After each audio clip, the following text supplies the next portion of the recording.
สบายดีสบายดีแม่เลี้ยงโอ้ขั่วปีสังอ้อมปีสังเด้แกงดอกผักกาดใส่กระดูกหมู คักละคำย่อผู้คนมาร่วมทำบุญเนาะเอาดีหลายบ้านเมืองเฮามีความสามัคคีมีหลายอย่างอันนี้ก็มีแต่อันนั้นเนาะอันนี้เนาะมีแต่หัวหมูเนาะสบายดียังแม่สบายดี thank you สบายดีอุ๊กอังสั่งหาไปสั่งเด้งว่าเมาอยู่เนี่ยเนาะจะได้ผัวจะได้ผัวบุ้ยคนเอามีบางคนเดียวจะได้ไล่สดเจ้าดิเอาว่าที่หาให้นะเอาหาอันนี้กับแม่เลี้ยงเพิ่นในซอยปักหอมอยู่นะยิ้มเป้ยอยู่เลยมีแต่ผู้ชายผู้สาวหลายได้มันเรื่องวิไลเฮาเนี่ยเนาะผู้สาวผู้ใดก็มีแต่ผู้หน้าจบตาดีเนาะมีแต่ผู้สวยๆงามๆถ้าผู้ใดบ่ทันได้มีครอบมีครัวบ่ทันได้มีแฟนมาเด้อสาวมันเรื่องวิไลหลายได้มีแต่ผู้งามๆนี่อันนี้ก็แม่นหม้อสิแม่นหม้อน้ำกระพุ้นเพิ่นอันนี้เนาะโอ้ยโดยเอาได้บุญได้กุศลหลายๆเด้อแม่เลี้ยงเด้อไอ้บุญนี่ล่ะไปค้ำไปสู้ครอบครัวเจ้าให้อยู่ดีมีแห้งเด้อปีใหม่ปีเหมือนซื้อได้ขายมันเงินไหลของทองไหลมาเด้อแม่เลี้ยงเด้อไม่เลี้ยงกับมีแต่หน้าตาสวยๆทั้งหมดเนอะอันนี้เราเป็นผ้าเข้าเพิ่นแต่งให้ไอ้อย่างผ้าสงฆ์เนาะหลังจากเพิ่นทำพิธีศาสนาแล้วเพิ่นก็สันเข้าเสาเนาะหลังจากทางผ้าสงฆ์เพิ่นสันแล้วก็ทางพอออกไม่ออกแล้วเนาะได้สันน้ำหลังเพิ่นนั่นนี่แหละมีหลายแนวมี1พักเจ้ามักเล่นเนาะลาบก้อยแกงมีสารพัดเด้อเจ้าภาพเพิ่นหับต้อนประเพณีบุญแล้วมันแนวนี้บุญ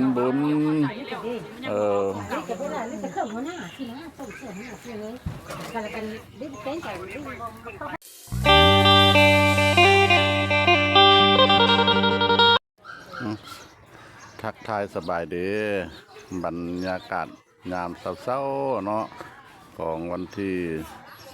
14เดือน1 ปี 2026เนาะ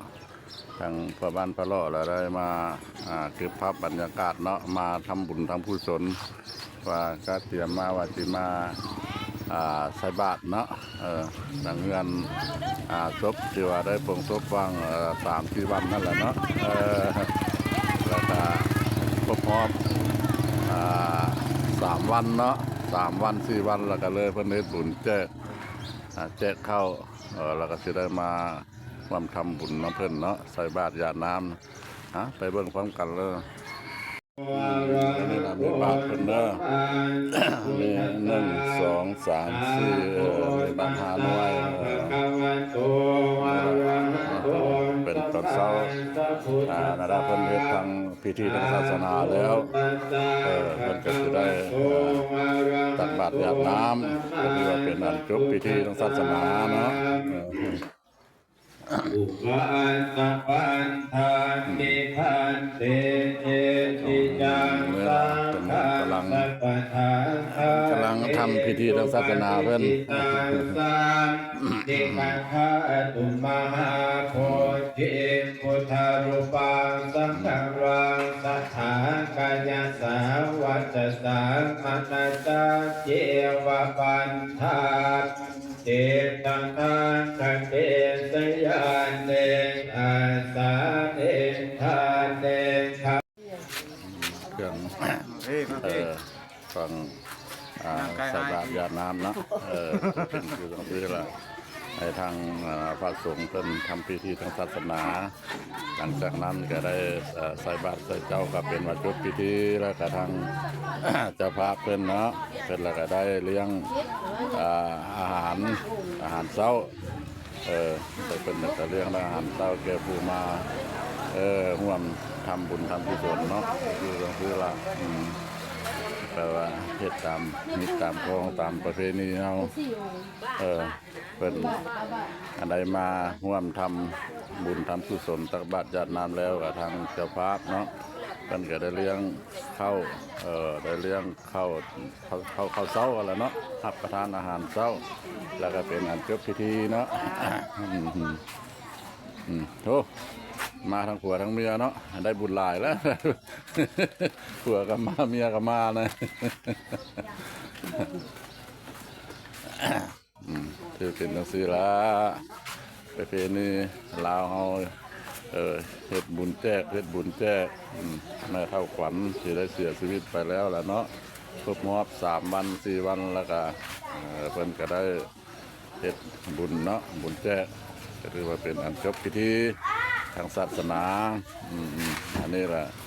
ทางพ่อแม่ประชาชนประกามากมาหลายตามมาร่วมพิธีทำบุญตักบาตรญาติน้ำเป็นอันจบพิธีทางเจ้าภาพเป็นก็ได้แต่งฟ้าเข้าเนาะคำย่อผู้ที่ว่ามาร่วมทำบุญนี่ละอาหารการกินก็เป็นตรงนี้ละเอา3 4 5มื้อใส่บาตร